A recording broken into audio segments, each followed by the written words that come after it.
सभी को नमस्कार। जय हिंद। साथियों, आप सभी का मैं करुणानिधि आज के इस ऑनलाइन परिचर्चा कार्यक्रम में हार्दिक स्वागत करता हूं। हम लोग इस ऑनलाइन परिचर्चा में किसी न किसी शख्सियत से मिलते हैं और उनसे अपने व्यक्तित्व विकास या राष्ट्र विकास से संबंधित विषयों पर चर्चा करते हैं। आज के इस ऑनलाइन परिचर्चा कार्यक्रम में जो हमारे अतिथि हैं, उनका नाम है सरदार हरविंदर सिंह। सरदार हरविंदर सिंह जी रायपुर के निवासी हैं और एक कर्मयोगी, बहुमुखी प्रतिभा के धनी हरविंदर सिंह जी, चाहे वो योग का क्षेत्र हो या आध्यात्म का, इन सभी विषयों में उनकी गहरी रुचि है तथा एक गहरा अध्ययन और एक अच्छी समझ हरविंदर सिंह जी रखते हैं। समाज में योग, प्राकृतिक चिकित्सा और देसी पद्धतियों से किस प्रकार से हम स्वस्थ रह सकते हैं, किस प्रकार से योग के द्वारा अपने दिनचर्या एवं आहार में बदलाव लाकर उसको संयमित जीवन शैली का पालन करने से हम स्वस्थ और समृद्ध सबल बन सकते हैं, यह हरविंदर सिंह जी लोगों को समझाने का काम करते हैं। हरविंदर सिंह जी बहुत ही सक्रिय व्यक्तित्व हैं। आप उन्हें कभी भी किसी भी सामाजिक कार्य में, रचनात्मक कार्य में याद करें, वो सदैव तत्पर और सहयोग करने के लिए तैयार रहते हैं। कोरोना के समय में इनके संपर्क में आया, मैंने देखा कि इनके अंदर समाज के लिए कुछ कर गुजरने की लालसा है, एक तड़प है कि कुछ ना कुछ समाज के लिए जो किया जाए और जो अपनी जितना बुद्धि, अपना सामर्थ्य है, उसके अनुसार ये सतत इन कार्यों में लगे रहते हैं। कल शाम को इनसे बातचीत हुई और चूंकि ये सरायपाली में अपने भांजे के यहाँ रुके हुए हैं, अभी ऑनलाइन सत्र में जुड़ना जुड़ना था, तो उन्होंने बताया कि अभी मैं बाइक से निकल गया हूं और समय मिलते के साथ ही वो अभी जुड़ेंगे। तो आइए हम हरविंदर सिंह जी से जुड़ते हैं। हरविंदर सिंह जी का ज्वाइन करने का रिक्वेस्ट आ चुका है, तो एक बार जोरदार करतल ध्वनियों से हरविंदर सिंह जी का स्वागत है। सरदार जी नमस्कार, सत श्री अकाल।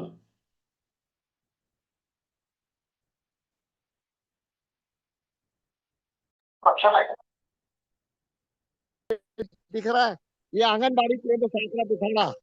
जी जी हाँ जी। ये देखो, ये बच्चे लोग देखो, ये सब बच्चे लोग आए टीकाकरण करने और पढ़ने। क्या है ये देखिए, ठीक है। ठीक। हाँ आप बैठते हैं अपन, है ना। एक मिनट। उस सब गाड़ी में था, जब दोबारा, जब पहले घर में थे हम लोग उनके। हाँ, चलिए, नमस्कार, सत श्री अकाल, जय जवान। नमस्कार, सत श्री अकाल सरदार जी। हाँ जी। आपको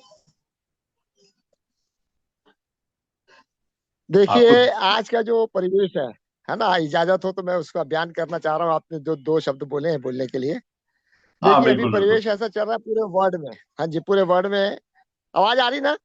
हाँ हाँ बिल्कुल बिल्कुल आ रही है। पूरे वर्ल्ड में लड़ाई, थर्ड वर्ल्ड वार के जो लक्षण दिख रहे हैं वो अपनी जगह है। और हिंदुस्तान में जो चल रहा है उसमें जो जात पात और ये जो पंथ वगैरह का चक्कर करके डिवाइड एंड रूल चल रहा है, उसको मद्देनजर अपने को करना होगा। वरना जो भाई अपन ईश्वर मानते हैं, अल्लाह बोलो, वाहिगुरु बोलो, उसके सब बंदे हैं। तो उसमें फिर काय का पार्सिटी कि ये काफिर है, कि ये मूर्ति पूजक है, कि फलाना है। मेरे ख्याल से अगर तुम अल्लाह के बंदे मानते हो, ईश्वर के बंदे मानते हो, सब अपन एक हैं। वहां पे कानून सबका एक होना चाहिए। अभी हो क्या रहा है, माँ और मासी वाला लफड़ा चल रहा है। किसी को कानून बना रहे हैं कि ऐसे ही करना, एक ही वाइफ कर सकते हो, और एक को शरिया कानून वो कर रहे हैं, शरिया कानून कि नहीं वो चार भी करे। तो ये भाई एक ही देश में रह रहे तो बराबर होना चाहिए। किसी को मंदिर का पूरा पूरा फंड विदेश जा रहा है, तो किसी के मस्जिद और दूसरी जगह का जो है चर्च का वो फंड वहीं का उनको में यूज हो रहा है।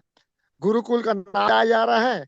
और वो मैं खिलाफ नहीं हूं, मैं इंसानियत के में कहीं खिलाफ नहीं, मैं बोलता हूँ इंसानियत को छोड़ के अगर आप दूसरी चीजें करते हो, लड़ो लड़ाओ, तो फिर वो थर्ड वर्ल्ड वार वहां जो हो रहा है फिर यहाँ पर भी वही होने वाला है। तो ये इससे बचना चाहिए। ये तो हो गया एक टॉपिक। दूसरा टॉपिक क्या है कि हेल्थ के नाम से बहुत गड़बड़ हो रहा है। देखिए हमारे हिंदुस्तान में पता नहीं, ये जो किसानों को वर्गला के विगत 30-40 साल से जो खाद का प्रचलन कर दिया गया है, किसान बेचारा नहीं समझता था उस टाइम, ग्रीनिश के नाम से लूट लिए। अब उससे क्या हो रहा है कि खाद रूपी जहर भी जल रहा जमीन में, और उसका जो अनाज हमारे में जा रहा है वो भी जहर है।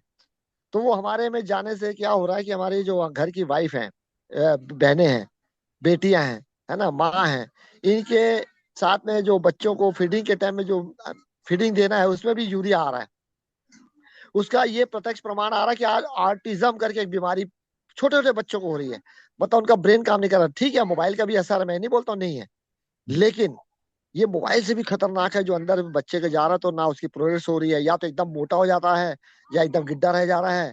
लड़कियों का देखो हाल, जीरो वेट के नाम से उनको आगे उनके पास जनरेशन करने की ताकत नहीं है। आईवीएफ केंद्र खुलते जा रहे हैं। इसका मतलब हमारे साथ बहुत बड़ी ट्रेजेडी हो रही है। अब ट्रम्प देखिए इतना बड़ा हमारे पास 50% का टैरिफ लगा दे रहा है। मतलब हर जगह दादागिरी हो रही है। तो अगर इसके बावजूद भी अगर हम लोग संभलेंगे नहीं तो भारत देश मिट जाएगा। समझ गए नहीं? और यहाँ पर राज होगा उनका, दूसरों का। तो हम अगर यहाँ अपनी शांति चाहते हैं तो अपने को पंथ वगैरह से लड़ने का नहीं है, काफिर बोलने का नहीं है। आप सोचो कि हम लोग हिंदुस्तानी, ठीक है, हमारे डीएनए चेक करेंगे तो हम लोग यहाँ हिंदुस्तान के ही हैं। ठीक है, किसी टाइम में हमारे 500 साल 700 साल पहले किसी ने हमारे को तलवार की नोक में बदल दिया, मानो या ना मानो, लेकिन हम है तो हिंदुस्तानी ना। ये भावना जब तक नहीं आएगी ना तो हमारा गड़बड़ होगा। और हमको ऑर्गेनिक चीजों पे मद्देनजर करना है, और किसान भाइयों को भी बोलना है कि भैया देखो देश के लिए करो, और उनको उनका रेट उनका होना चाहिए। अभी क्या होता है, हम सस्ते के चक्कर में रहते हैं, तो बेचारा किसान क्या करेगा, ज्यादा चीज आ जाती है तो ट्रेड वाला उसको रेट कम करता है, यहाँ तक कि भाड़ा भी नहीं निकलता है। और अगर क्या बोलते हैं कम होता है तो जो रेट मांगता है उसको रेट नहीं देते। अरे भैया, जब तुम कपड़े का रेट तुम्हारा फैक्ट्री का होता है, स्पेयर पार्ट का रेट आपके हिसाब से होता है। वही क्रिंक बाजार में अगर किसी के 30 हजार की मिल रही है तो वही क्रिंक दूसरी कंपनी 35 हजार में दे रही है। वही फ्रिज कोई दे रहा है 30 हजार में, तो कोई दे रहा है वही 40 हजार में। तो मतलब रेट उसका हुआ ना। तो हमारे किसान भाइयों ने क्या किए, अन्नदाता को आप इतना कर दोगे कि वो सुसाइड कर रहा है। तो इसके प्रति भी अपने सजग होना है। ये इनको सही रेट दो, और सही उनको बोलो भैया हमारे को अनाज भी सही दो। हम उनको कम वहां टाइट करें, और बाद में डॉक्टरों को और एलोपैथिक में और उनके ऑपरेशन में लाखों रुपए दे दें, गिरवी रखना पड़े अपने आप को। तो ये कहाँ की अकलमंदी है? हम ठेले वाले को 10 रुपए के लिए बार्गेनिंग करते हैं, लेकिन मॉल में जाके बार्गेनिंग नहीं करते। ये कुछ पॉइंट है जो मैंने अवेयरनेस कराया हूँ। और अगर मेरी नजर से आप देखें, अगर मेरे को लगता है, आपको लगता है कि मैं गलत बोल रहा हूँ, तो आप मेरी बात को मत मानिए। और अगर आपको लगता है कि यथार्थ बोध है तो जरूर मानिए, ना मानिए वो आपके ऊपर में है, लेकिन आप अवेयर नहीं होंगे तो मामला गड़बड़ है। तो इतना बोल के मैं अपनी वाणी को विराम देता हूँ। धन्यवाद, धन्यवाद, धन्यवाद। जी जी जी, धन्यवाद हरविंदर सिंह जी। और अभी हम लोग के सामने अपने हरविंदर सिंह जी, जो कि बहुमुखी प्रतिभा के धनी है और पूरा जीवन जो है समाज को जागृत करने में लगाए हुए हैं। अभी हम लोग उनकी बात सुन रहे थे। आपने एक तो हम लोग के सामने जो बात रखी कि भारत में जितने भी लोग रह रहे हैं सभी भारतवासी हैं, और जाति पंथ इससे ऊपर उठकर सबको मिलकर देश हित में काम करने की आवश्यकता है। और और दूसरा, जो किसानों के ऊपर उन्होंने चिंता व्यक्त की कि किसान जो हमारे अन्नदाता हैं उनको सही मूल्य नहीं मिल पा रहा है। साथ ही साथ जो रासायनिक खादों का अत्यधिक प्रयोग करने के चलते, रासायनिक उर्वरक, खरपतवारनाशी और रासायनिक कीटनाशकों का प्रयोग करने से इन्होंने जो बताया कि आज किस प्रकार से जो माताएं हैं उनके दूध में भी जो है वो कीटनाशक दवाओं का अंश आ रहा है और बच्चे बीमार हो रहे हैं। तो निश्चित रूप से इन्होंने जो समाज में जागृति का जो अभियान चलाया है उसमें सबको मिलकर के काम करने की आवश्यकता है। तो अभी आज सरदार जी चूंकि काफी व्यस्त थे, अभी आपने देखा कि जब वो हमारे साथ ऑनलाइन जुड़े तो वो बाइक पे बैठे हुए थे।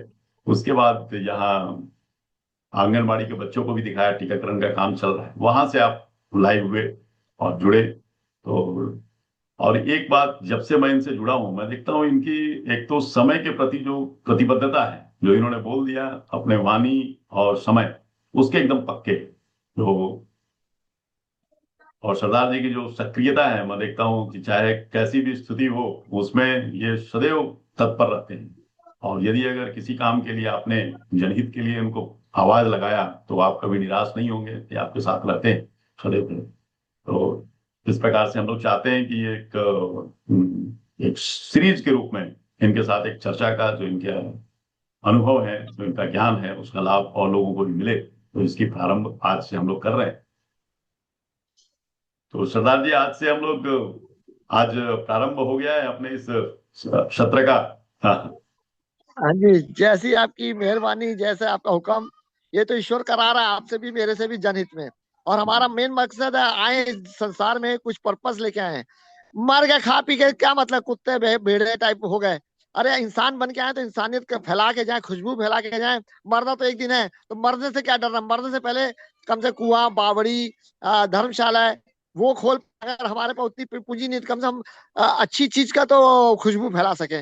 भाई इतना बोल के मैं अपनी वाणी को विराम देता हूँ, क्योंकि आना सार्थक होना चाहिए। बिल्कुल बिल्कुल। स्वामी विवेकानंद जी भी कहा करते थे, यदि मनुष्य जन्म जो है बहुत बहुमूल्य है, जो जीवन हमें मिला है 84 लाख योनियों के बाद, और यदि अगर मानव जीवन मिला और तुम आए और समाज के लिए कुछ किया नहीं, कुछ अपनी अस्थाई स्मृति नहीं छोड़ गए, तो तुम में और कीट पतंगों में अंतर नहीं किया। स्वामी जी कहते हैं जीवित वही है जो दूसरों के लिए जिंदा रहता है। तो मनुष्य जन्म मिला है तो समाज के लिए आत्मनो मोक्षार्थ जगत हिताय च, अपनी मुक्ति और जगत का हित, इस आदर्श को लेकर के कार्य करें। तो बहुत बहुत धन्यवाद सरदार जी। फिर से आपको मैं, आपने अपना बहुमूल्य समय निकाला और आज के इस कार्यक्रम में जुड़े, इसके लिए आपको धन्यवाद। धन्यवाद। ठीक। सत श्री अकाल। और आपने भी मौका दिया बोलने का। जो दिल के गुबार हैं, कम से कोई सुनने वाला जो हमारे यहाँ जो हमारे देशवासी हैं, जिनके लिए हम इतना सोच रहे हैं, उनके लिए आपने माध्यम बने। इसका आप भी बहुत भगवान से हम आपसे प्रार्थना करते हैं कि आप जैसे बुद्धिजीवी जो अपना सोशल मीडिया के जो जन हैं, जो अच्छी चीज का प्रचार प्रसार करते हैं, इनको भगवान बहुत तरक्की दे। इनको बाल बच्चे, इनका फैमिली, इनके रिश्तेदार, इनके दोस्त यार जो जो इनके कनेक्टेड है, सब चढ़ती कला में रहे। वाहेगुरु जी का खालसा, वाहेगुरु जी की फतेह।